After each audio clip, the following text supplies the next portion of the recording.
chapter does not begin with relief.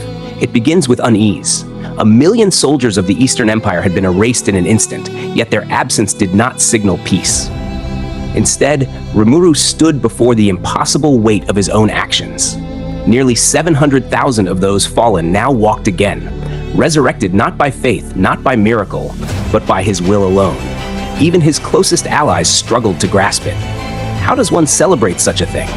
How does a nation reconcile triumph that reeks of divinity? Rimuru's answer was simple, though far from ordinary. He would turn survival into spectacle. Tempest would host a grand victory celebration in its arena, where every soldier could see and every foreign dignitary could watch. It would be pageantry as much as policy, a feast staged for both heart and fear. The Colosseum thundered with voices, a tide of monster kind exalting their demon lord. High above, foreign guests took their seats, the air thick with subtle suspicion. Milim's twin wings, Phobio and Alvis, dwelled uneasily on the edges of loyalty. Jane, Dwargon's arch-wizard, burned with indignation, snapping at Rimuru for harboring primal demons as if such beings could ever be allies. Captain Dolph, by contrast, watched in wary silence, gauging what this revelation meant for the balance of nations. Rimuru smiled through it all. For them, it was a banquet. For him, it was theater.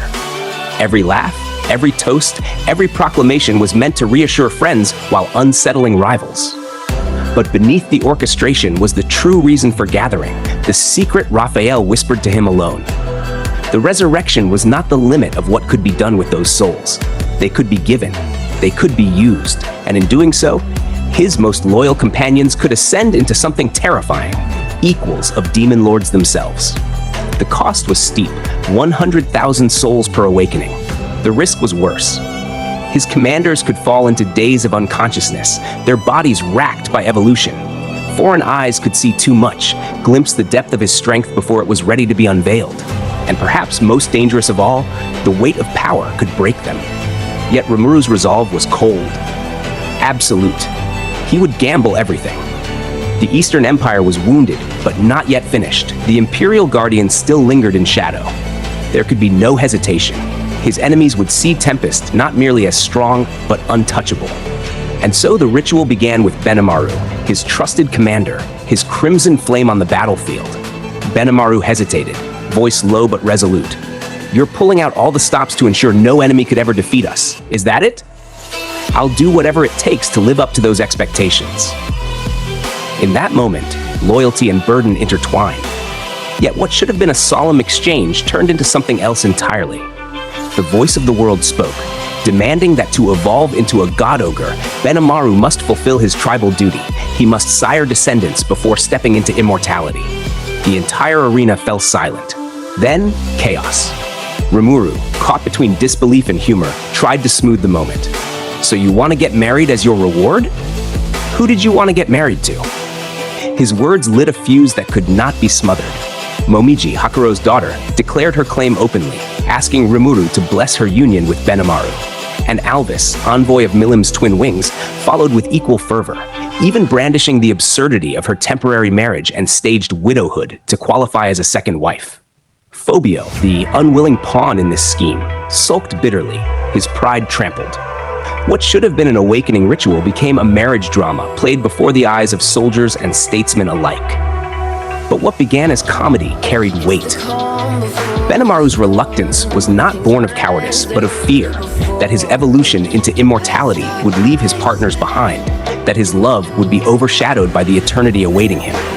Yet both women met his hesitation with steel. Momiji and Alvis vowed not to be left, not to be diminished. If he gained eternity, they would find their own way to evolve. The arena roared with their conviction, and Rimuru, with the authority of a sovereign and the bemusement of a friend, declared, "It is granted. By my name, I hereby authorize the soul union between Benimaru, Momiji, and Alvis." In that instant, what began as a reward became legend. Benimaru embraced his brides as the soldiers howled their approval. The stage, intended for awakening, had birthed a marriage, a spectacle of loyalty, love, and politics fused into one. And yet, Rimuru knew the night was far from over. From this chaotic beginning, the ceremony unfolded like a map of Tempest's heart. Gopta stood next, expecting power or weaponry, yet Rimuru denied him all material gifts. Instead, he gave him something no one else possessed, the permanent right to address his demon lord in casual tones. To foreign ears, it sounded trivial. To Tempest citizens, it was a treasure beyond measure, a mark of intimacy that even the strongest could not buy. Envy seethed in the stands. Gobta beamed with childlike pride. A fool to some, but to Rimuru, proof that trust mattered more than spectacle. Then came Geld, the orc commander who once bore the shame of orc disaster. Rimuru placed not only a legend-class weapon in his hands, but the chance to awaken, to redeem that cursed legacy into strength for others. Geld faltered, haunted by guilt, but Rimuru's words were steel wrapped in compassion. I know you still feel responsible about it, but I trust in you, and I know you can use your newfound powers to help protect us all. With that, Geld accepted his place, reborn as Barrier Lord, a shield not only for Tempest, but for his own scarred soul. Gable followed, once a brash prince, now tempered by failure. His confession carried humility, his voice stripped of arrogance. Rimuru, seeing growth where others saw folly, bestowed awakening. Lightning and scale enveloped him, regal horns crowning his rebirth as Dracolord. The gift spread through his people like fire, transforming his Dragonute corpse into a legion armored with dragon skin. Gabble roared, no longer comic relief but commander, his pride reforged into purpose. Rimuru's smile held both relief and weight. Tempest's strength was not only multiplying, it was maturing. The tide of awakenings swept on. Ranga, the ever-loyal wolf, was named Star-Lord, retreating to Rimuru's shadow with his tail wagging, exhausted but content. Hakuro, veteran mentor, refused any gift until Rimuru pressed a blade into his hand, a weapon Kurobe had forged with pride. The old warrior wept quietly, honoring both sword and lord. The three demonesses, Testarossa, Ultima, Carrera, received no evolution, only titles: Killer Lord, Pain Lord, Menace Lord. Yet their gratitude burned brighter than ambition, proof that loyalty could eclipse greed. Kumara, once Clayman's pawn, was named Chimera Lord. Her companions fused into her body, 9 radiant tails unfurling, her beauty laced with menace. The power nearly crushed her, yet Rimuru whispered only, "Go back and rest." His mercy was sharper than command. The labyrinth's guardians followed.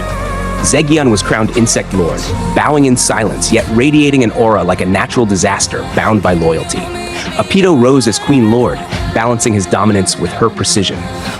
Adalman, Lich turned priest, was recognized as Gehenna Lord, faith transmuted into strength, his death paladin Albero honored beside him. The labyrinth, once chaos, now crystallized into hierarchy, Rimuru's trust binding monsters into unity. Every title was a chain, not of control, but of belonging. Then came the twin pillars of volatility, Xion and Diablo. For Xion, Rimuru dared only grant the title Warlord, praying for restraint. She declared herself calm and mature, a lie the Colosseum met with laughter. Yet her evolution flowed outward, not into herself, but into her followers, transforming Team Reborn into Death Oni, immortal warriors. Xion pouted at receiving nothing special, until Rimuru placated her with the true reward she craved, permission to indulge in cooking. Comedy wrapped around awe, yet her influence was undeniable. Diablo, by contrast, stood like a blade unsheathed. Rimuru named him Daemon Lord, the soul corridor yawning wide. Unlike the spectacle of others, his transformation was invisible. No radiance, no thunder, just silence. Yet Rimuru felt it, power condensing so dense it rivaled his own. Diablo admitted his new goal with terrifying nonchalance, to gain an ultimate skill simply to boast before Guy Crimson. Rimuru stared, caught between dread and exasperation. What kind of idiot is this? But Diablo's loyalty, absolute and unshakable, kept disaster at bay. His blessings trickled downward, reshaping Venom into a demon peer and spawning 100 Diablo Chevaliers, knights whose strikes could shatter great demons. The abyss had deepened, and Rimuru held its leash. By the time the ceremony closed, Tempest had changed forever. 12 beings had ascended, 9 lords born anew, 3 primordials woven deeper into its heart. Rimuru named them the 12 Lordly Guardians, a title permanent and eternal, invoked only in times of crisis. The arena roared with triumph, though not all allies lingered. Jane departed coldly, the twin wings slipping away, leaving Rimuru uneasy yet patient.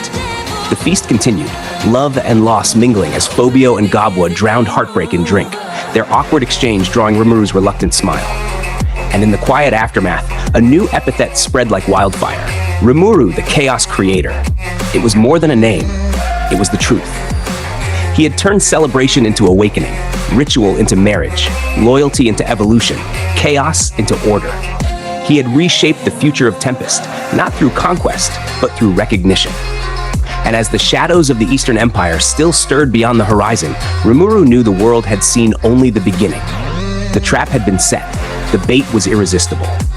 And those who dared to test Tempest's strength would find themselves caught in the jaws of monsters no nation could ever hope to tame.